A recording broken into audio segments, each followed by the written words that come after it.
Now, what is the weather prediction for Lagos State in 2014? Now that the rains are coming down fully, the Ministry of the Environment looks to be set for this period. Watch this.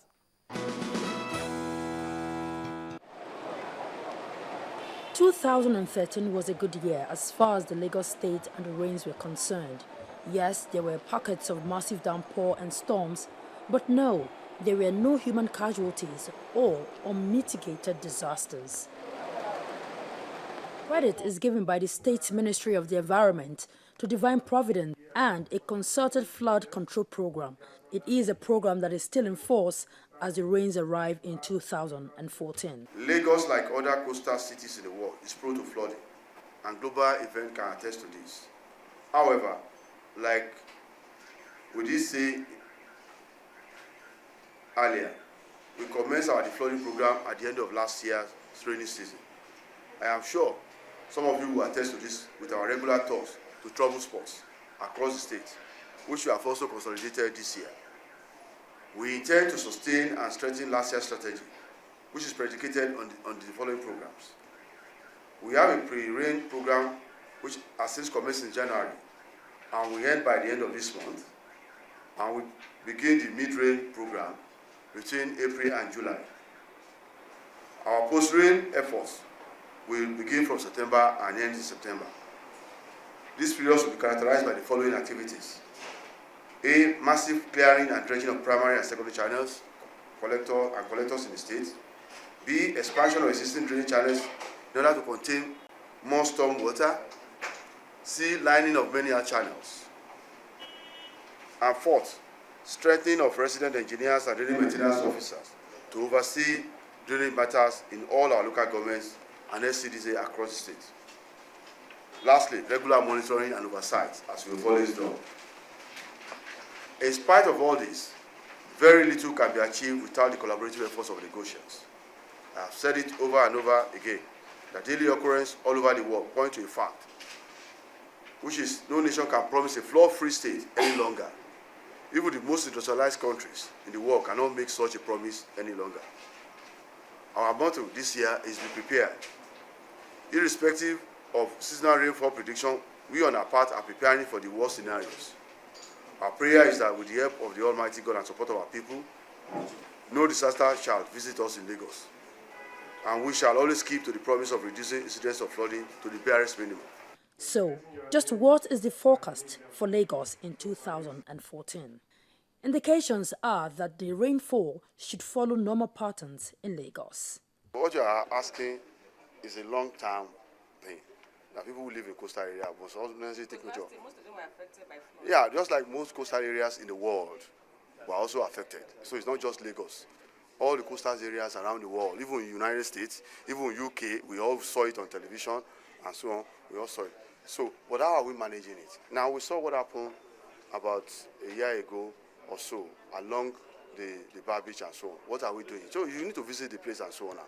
We are already doing a sea defense wall already, which we are moving from the side of a hotel side. If you are going towards the hotel and you are going towards the eastern side, going towards the Lekki side, you see a lot of sea defense wall we are erecting, and we are taking the necessary measure to protect the coastal area.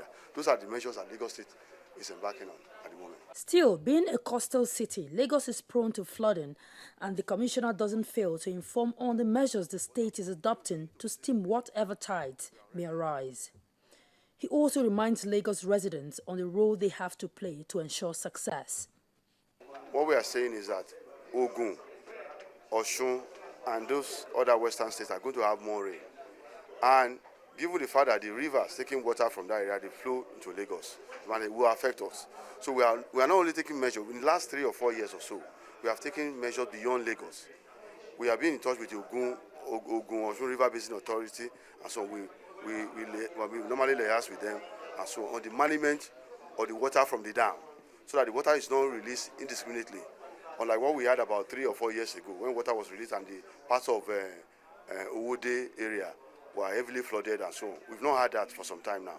So we are going to continue that process. We are going to ensure that we engage them so that when the water is released, it's not when you have an heavy wet period, and then you release the water again and so and the soil will not be able to absorb it.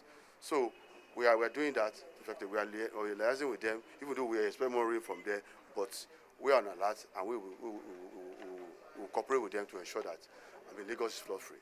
The motto for this year is "Be prepared." The government says residents and other involved parties will have to brace so the rains will prove to be showers of blessings rather than floods of misery.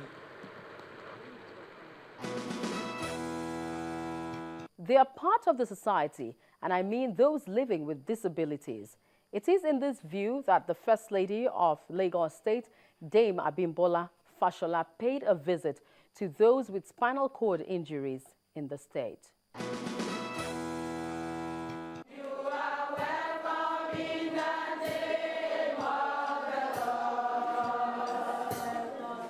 Voices like angels. These young women serenade the First Lady of Lagos State. Unlike angels, they cannot fly and be free, physically at least. They are prisoners. My treasure, my priority, who can compare to you? Great is the measure of your royalty, oh morning star, you truly are everything. The good news is that Dame Abimbola Fashola hasn't come to the women's wing of the Kirikiri prisons just to be entertained, but with a word of hope. Whatever it is that has brought you into this place, I know that by the time you are leaving, you will live a better person. You will live in a changed way. And you too would have the opportunity, because you will find peace within the confines that you are in. You know, when you do not have that freedom anymore, your energy is channeled to something else. And your energy, I pray, will be channeled to you contributing your own quota to make this country a better place. So I just wish that you would coordinate and believe in God. You know, coordinate yourself, put your thoughts together, and that all that you do here will be, how can I improve myself? How can I be a better citizen? How can I do this, that when I go out of this place, I too would be able to say, this is where I'm coming from. This is my experience, but that is my past. This is a new me. And though their liberty has been curtailed, it hasn't stopped these still vibrant ladies from expressing their gifts, as evidenced in a tour of their skills acquisition center.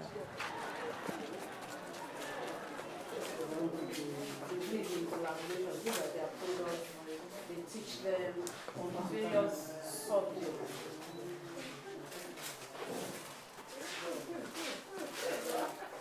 Dame Fashola came bearing gifts of her own to the inmates and a burden in her heart for their plight. They have all that time in the world now to be able to revisit their life, reinvest in themselves, and be able to contribute better to the society. And it is only when you discover what your purpose is in life, that is when you're able to move forward. So they need to discover themselves first and then start to plan. If this is who God has said I would be, they start to energize, start to plan for it, and start to write down their plans and the process of achieving their dreams. Another group needing love and attention, and which got some from Dame Fashola, was the Spinal Cord Injury Association, when she came calling at the Amu ward of her abode.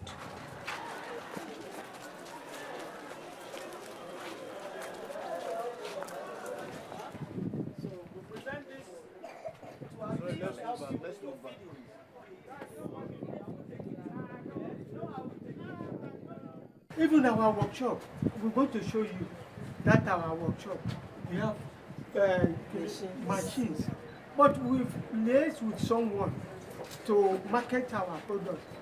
They fail us, and so our market will not go. You so what? See our product.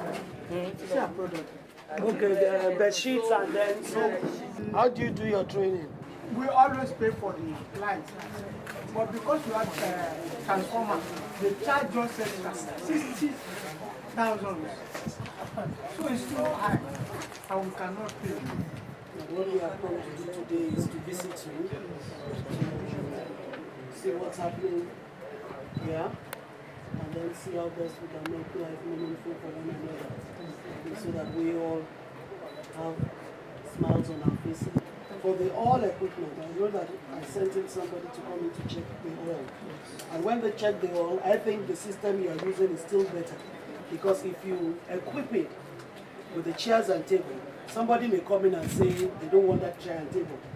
So they may bring in their own. And then we looked at it as well and thought about, if you have the air condition, your generator will not be able to carry it. So that is additional trouble. Huh? So the way I was seeing it is that the moment you start to use it and you generate funds, then one can start to think of doing additional things so that the income you generate will be higher. But right now, I think we are better off the way it is, not incurring more bills. Because now we are talking about NEPA, and that is not functioning yet. If you put generator now, the bill will be times 2. Air conditioners will be times 2 or times 3.